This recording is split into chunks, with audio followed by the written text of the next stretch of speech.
From Labradoodles to Cronuts, the world loves a hybrid. So today, businesses are taking a smarter hybrid cloud approach using the tools, platform, and expertise of IBM. The world is going hybrid with IBM. Visit ibm.com/hybridcloud. Empire.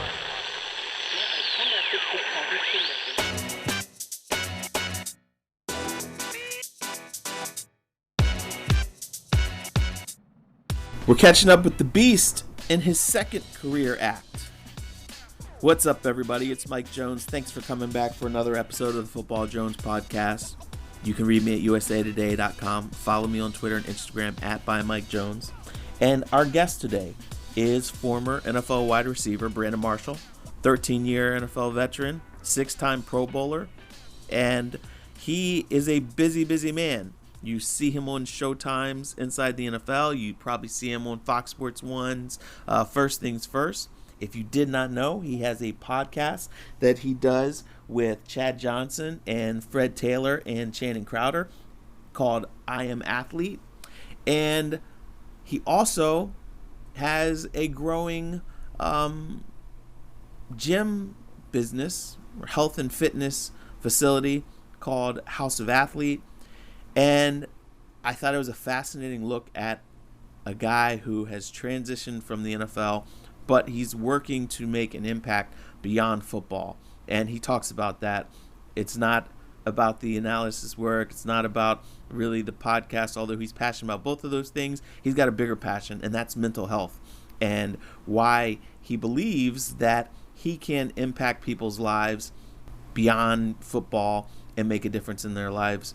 And his plan, it's a very ambitious plan, but he's on track to really make a difference in many cities across our country. And we're going to talk about all that. So without any more delay, let's get to it with Brandon Marshall. Hey everybody, it's Elaine Welteroth, and I'm hosting a new podcast called Built to Last by American Express, where we will dive deep into the stories, history, and continued legacy of small businesses that shape American culture. Our debut season will focus on Black-owned small businesses that need our support now more than ever. In each episode, we feature the story of a Black business trailblazer that has inspired a modern Black-owned business. First up is Pinky Cole of Atlanta's food truck turned restaurant, Slutty Vegan. We'll also chat with Hanifa Mwemba, the cutting-edge designer behind the Hanifa 3D digital fashion show. Plus, we'll check in with Issa Rae, our modern-day Renaissance woman. We hope that it encourages all of our listeners to support these businesses as well as the Black-owned businesses in your own communities. Tune in for these amazing stories and others on Spotify, Apple, YouTube, or wherever you get your favorite podcasts. All right, and now here we have on the Football Jones podcast, Brandon Marshall, 6-time Pro Bowl wide receiver, turned businessman, NFL analyst, podcast extraordinaire. He does it all. Brandon, how you doing? I'm doing good, man. Just one day at a time. During 2020, I think that's all we can do. But it's been kind of cool just to sit back and, finally get after, my dreams and goals outside of football, full speed ahead.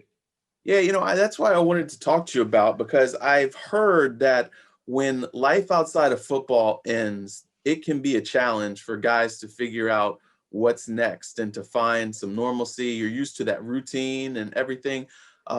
How did you navigate that from football to figure out, like you said, following your dreams, how you even figure out what you wanted to do and how you would find your voice after that? Yeah, no, that's a real thing, bro. Like my last game playing for my last stop was in New Orleans, and beginning of December 2018, was it 2019, 2018? I don't even remember. And I like, man, I get an opportunity to play with Drew Brees. I'm gonna go out there and help. I'm gonna be able to contribute to this Super Bowl run. And one day after practice, Coach Payton came in our receiver room, said, "Hey, let me speak to Brandon." And right there in the hallway, he cut me and said he was letting me go. And I remember the first thing I thought about was like, okay, here we go. Now this is what they're talking about. Let's see how how this thing plays out, that transition, and how tough it is. Because at the time, I still wanted to compete. I still felt like I could contribute to a team. And the next 4 days, I laid in bed. And the only reason why I got out of bed was because of my wife and kids coming from Seattle for Christmas. And I went to the airport to pick them up. So I was laying in bed and I had this out of body experience of like, this is what they're talking about. I would just remember being just, just debilitated, just sitting there and couldn't move because I was just thinking about like, this is it. But I was prepared for it. And that's why it was so interesting to me. And I call it an out of body experience because going back to 2014, I spent 3 months with Professor Anita L. Bursay at Harvard. She launched a BIMS program there, Business, Entertainment, Media, and Sports. And I was the first athlete to come. And now there's like so many celebrities and athletes that join every single year as part of the program. And we spent 3 months studying influencers. I wouldn't say influence, athletes and entertainers. See, that's that business talk right there. Here I say influencer. That's what happens when you're in business and branding, you go influencers. But we spent 3 months studying athletes and entertainers that transition well, that use their platform to build something bigger. For me, I was figuring out how do I help bridge the gap in the mental health community. So we studied Live Strong, Lance Armstrong, Magic Johnson, Keanu Reeves, Boomer Esiason, Doug Flutie. There were so many other people, and Magic stood out to me. And I couldn't understand why this guy was doing television and, probably losing money. It's like, man, this dude is worth almost $500 million. Why is he, talking about basketball right now? Uh-huh. And I realized that it was a platform. So I put this plan together. Then I was like, okay, well, when the game is taken away from me or when I retire, what's going to be that platform, that vehicle to continue to have a voice? And that's when I got into production. And so this House of Athlete thing, this I Am Athlete thing was a part of the plan back then. I wanted to establish myself while I was playing so I transitioned smoother. Because since I got out of that bed that day, I've been rolling, bro. And I haven't looked back. I'm so fulfilled. I feel really good. It's because like I love what I do. And I also think that because I immediately went into something, it's been a bit of a distraction from not playing football. So the impact has been not as great as some guys, as well, I wouldn't say great. The impact of leaving the game hasn't been as tough, than most guys have experienced. Yeah, guys have told me that. I talked to Sean Merriman, earlier this year, did a podcast with him. And he said, just doing something, getting something in right away. When did you figure that out? Because obviously, like you said, you had a plan. What birthed the idea even to go through that Harvard program? So that way you would be prepared when the season, when your career was over. Because some people, they don't think of that until it's the end.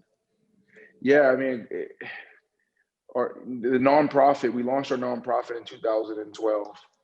And also House of Athlete was birthed back in 2012, but it was branded something differently. And I started reading a lot. I wanted to figure out, how do I scale these ideas? How do I scale these products and these services? And in 2014, I stumbled across that book, Blockbuster, written by Anita L. Bursay.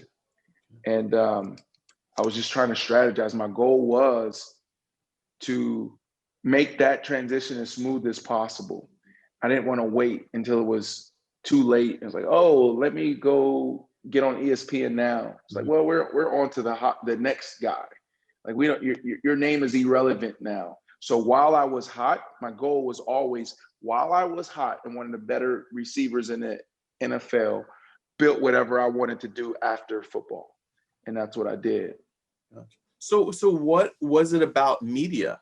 You're platform. On the NFL. Yeah. It was the platform. Remember, I studied Magic Johnson. Yeah. He was part of that case study.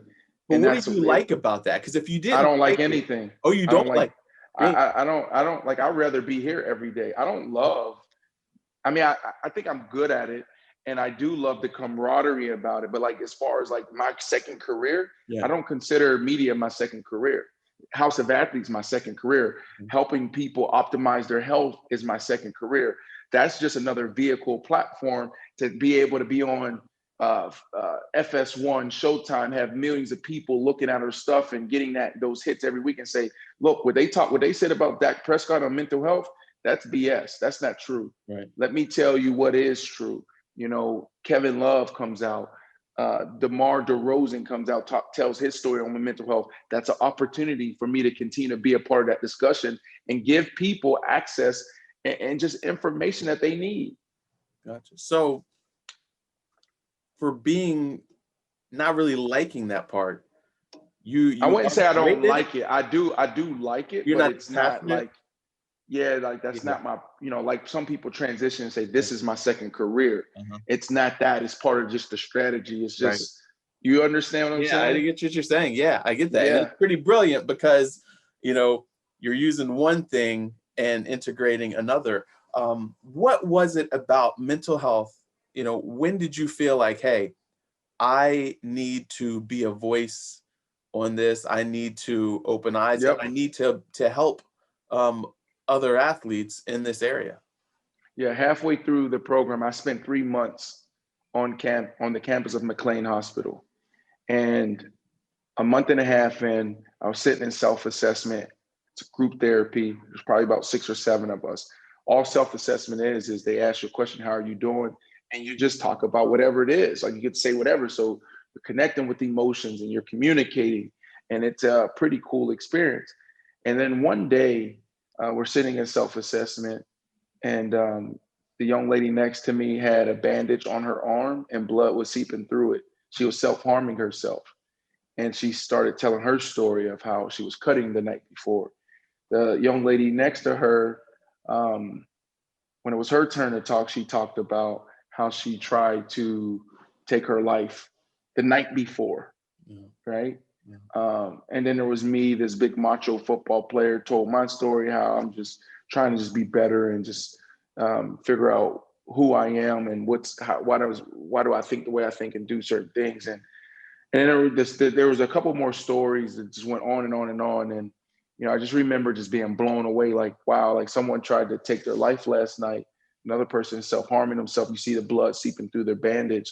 And we all got up, went into the parking lot, and we all went back out into, the community. And I said, damn, like how many other people out there are suffering and don't have access, and how many other people are suffering in silence? Because I just picture like all of us getting up and after hearing those stories and sharing with each other, going back and like you're walking to Dunkin' Donuts and it's like, the person next to us or them wouldn't know that what they went through the night before. Right. So it's like, I was just really intrigued and blown away by that, like being out in the streets amongst people suffering in the worst way and us not even knowing.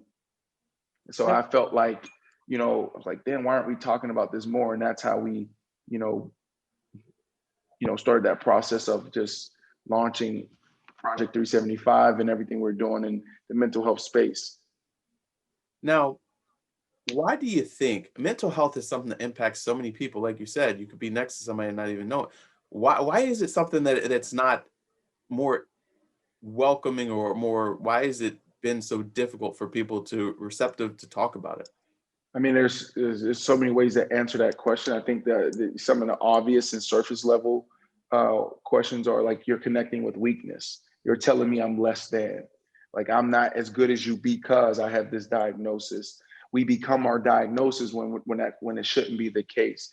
I also think that, it's some of the cases, right, where it's like, it's hard to have compassion or understand why certain people do what they do or think the way they think. It's just one of those taboo topics that is hard to talk about. But the more we talk about it and share our stories, the more we'll realize like, oh, other people feel what I feel, think the way I think, deal with what I deal with. And it starts to be a normal conversation, a part of our conversation at the dinner table, in our relationships, in our school system, in our government. And that's what we've seen happen over the last 10 years is people actually sharing those hard stories. Like, yeah, that moment that you saw, this is what actually was happening. And, people are like, wow, I would never think that. And now people start to grow in compassion and empathy for people who may be suffering or dealing with a mental health challenge.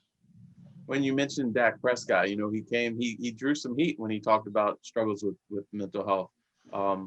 What did it mean for you to be able to speak up and advocate for him on your platform? I didn't even speak up much because the community did. And I was just sitting back proud, like, usually, for the past, 10 years, it felt like I was one of the only people that would, be thrust into that conversation and defending everyone. And I mean, everyone on television, people on Instagram and Twitter, they actually stood up, defended him, and was correct in what they were saying. Like the narrative, like there's a lot of people having this conversation, but the narrative is wrong. Like we don't get it right, so I was just sitting back, taking it all in because people are actually responding with facts and they knew exactly what they were doing and saying. And that was a proud moment for me. Gotcha. Now, how do you help? Tell us about what House of Athlete does to help athletes' wellness in mind and body. Can you talk about your work there?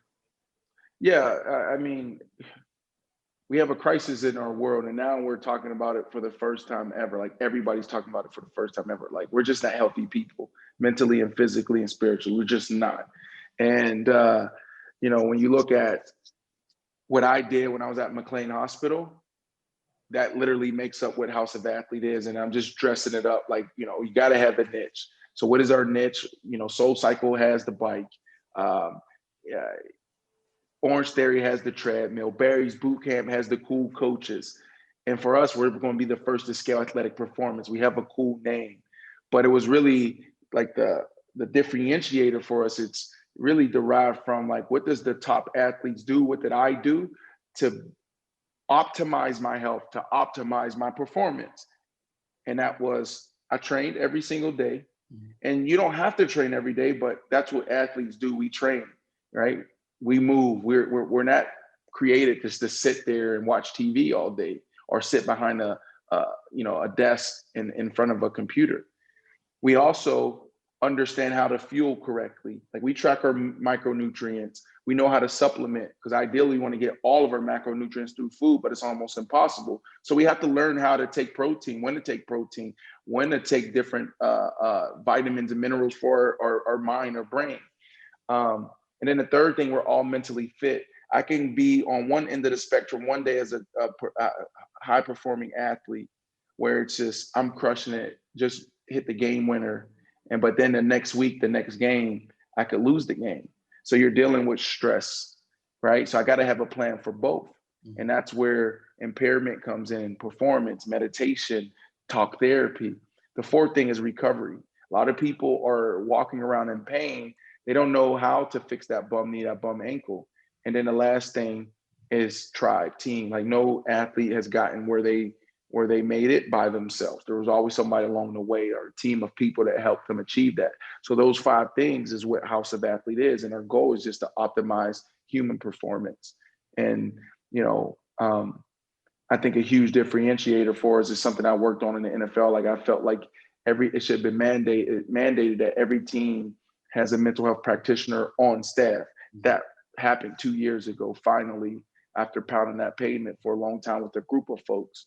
I also feel like the next step is bringing that mental health practitioner downstairs next to the strength and conditioning coach's office. Like when I walk in a weight room, I should have Dr. Aaron Wellman, my strength and conditioning coach, and then also Gail, my mental health practitioner.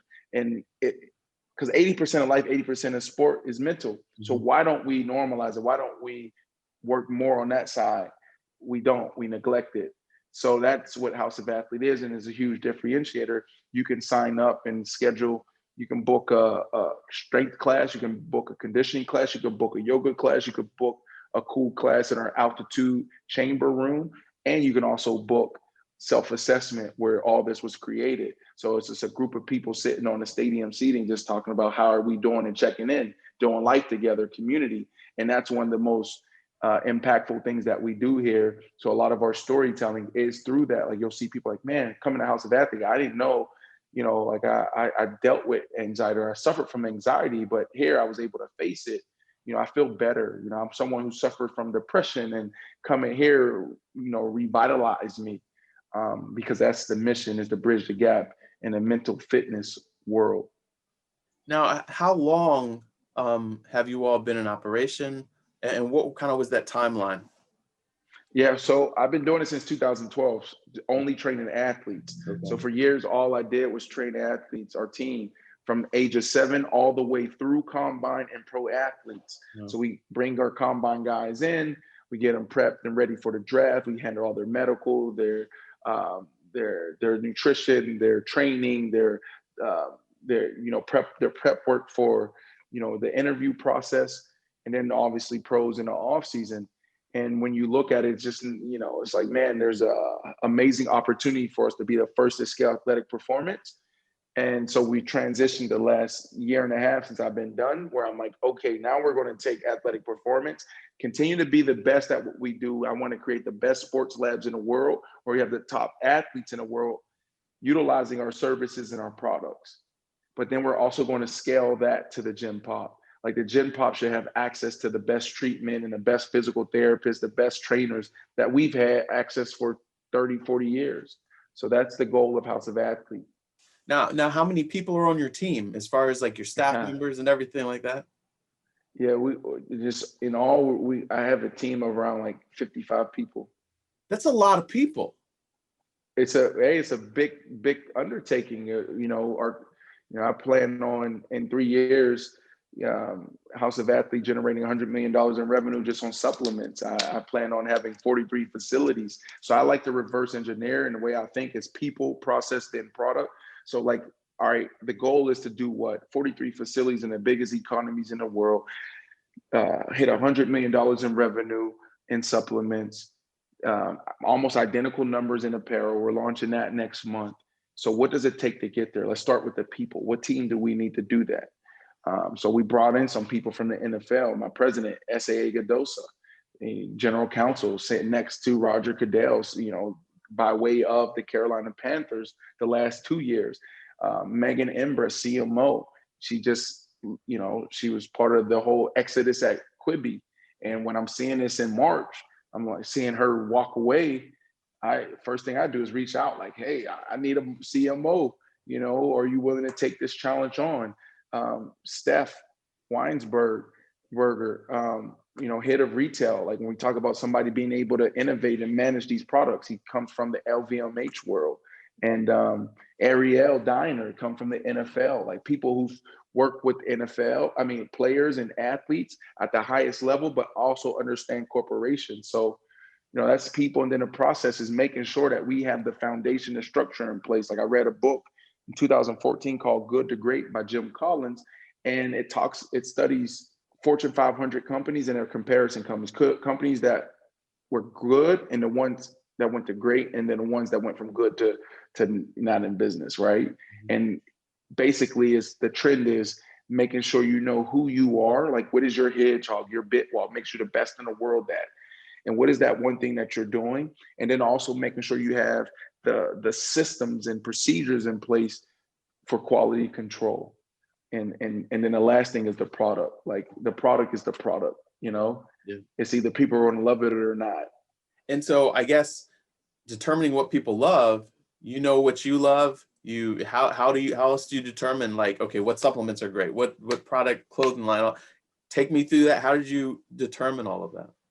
Literally, I've taken my 13 years experience in the NFL, being around the best in the business in the world when it comes to physical therapists, chiropractors, massage therapists, nutritionists, formulators for supplements, trainers, leaders, and taking that and infusing that into this concept. Like literally my lifestyle and pretty much 90% of all pro athletes, like all I'm doing is taking that and giving that to the gym pop. So when you talk about supplements, all we're doing is saying, okay, what do we need? What do we use every single day in the locker room? Yeah. And us just formulating to the best of our ability, meaning like the standard is for us to have the cleanest products on the market. right? Products that you can trust, because it's not a regulated industry. Anybody can start a supplement business, right? So who do you trust? And the goal is, like, if the athletes are going to take it, and we get paid to optimize our health and to be in peak shape every single day, then that should be good enough for, all of us, me included, the regular Joes, right? So it's really taking what we have used over the years and just taking it to a whole nother level. When we talk about just not using artificial flavors and making sure everything is clean, that's what we're doing with House of Athlete. And then also I'm being innovative where my hero products are for the mind and the brain. So our mental fitness one is big. Our rest, people need to sleep. So all natural ingredients that help people sleep better, help people, when it comes to, just brain function, brain health, and, clearing out the fog and anxiety. So I'm really excited about how we're innovating when it comes to our mental fitness supplements. How big is your facility? 20,000. Each facility will be 20,000 square feet. Gotcha. And so the one you're in right there, that's like the model, and then that's the headquarters. Yeah, that's headquarters. We have Miami. It'll be under construction in the next 4 or 5 months. Also, LA, Dallas, potentially Houston. We'll launch there, and then we'll start, scaling in 2022. This is a big undertaking. Huge. Why did it not feel too big for you? Oh man, because you break it down, right? Like what you learn as an athlete is like the process.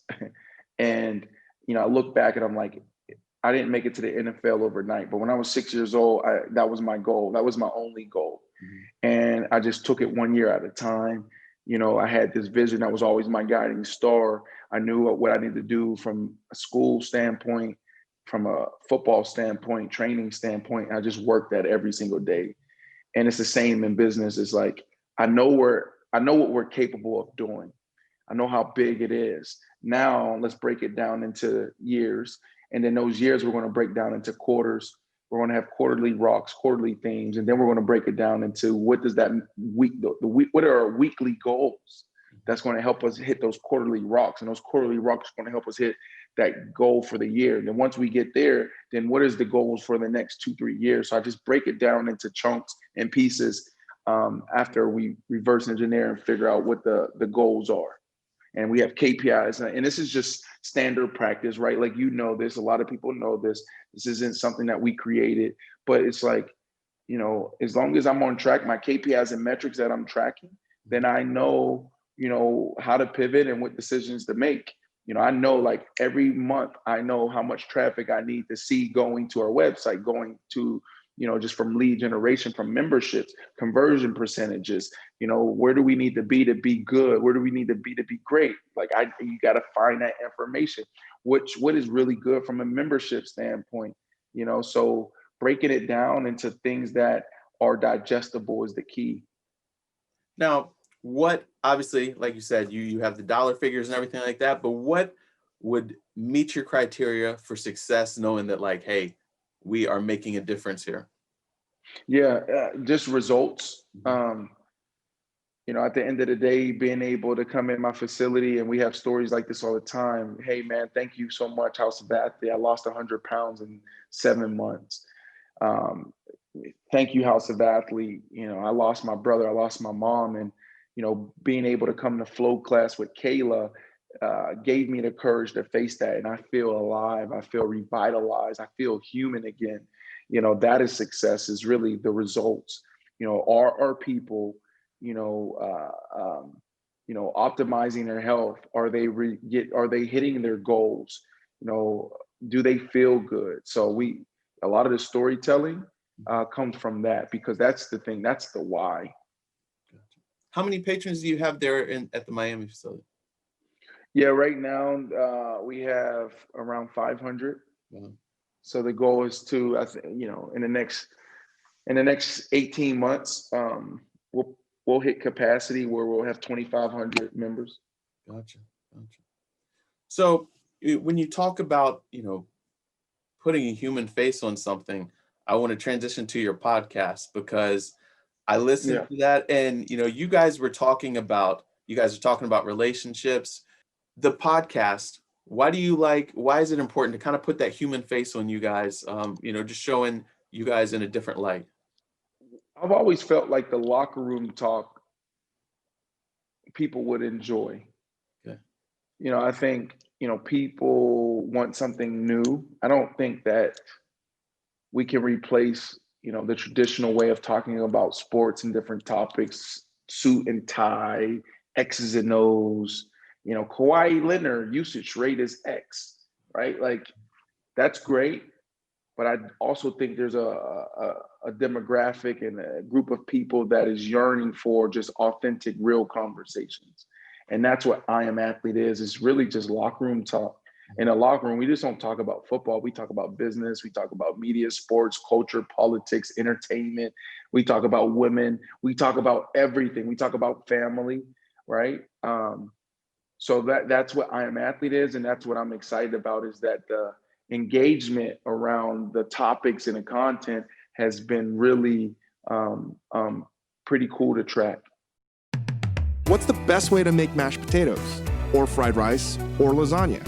Hi, I'm Dave Chang, chef founder of Momofuku, and on our new podcast, Recipe Club, I'll be cooking and debating recipes with my friend Chris Ying and a rotating cast of smart, highly capable characters from around the culinary world. Every week, the three of us will each bring a recipe to the table and debate. Recipe Club is out now. Listen on Spotify or wherever you get your podcasts. All right. Thanks again to Brandon Marshall for his time. It's going to be fascinating and exciting to see where he goes as he continues to expand House of Athlete, as I Am Athlete podcast continues to grow. And so check out his work. Check out his website. And if you are not already, watch him on Showtime and FS1. Thank you for listening. Once again, you can read me at usatoday.com. I did do a story on our interview, so that's live now. You can follow me on Twitter and Instagram @ByMikeJones. And please do me a favor, take this link, share it with your friends, and I will talk to you guys again next time.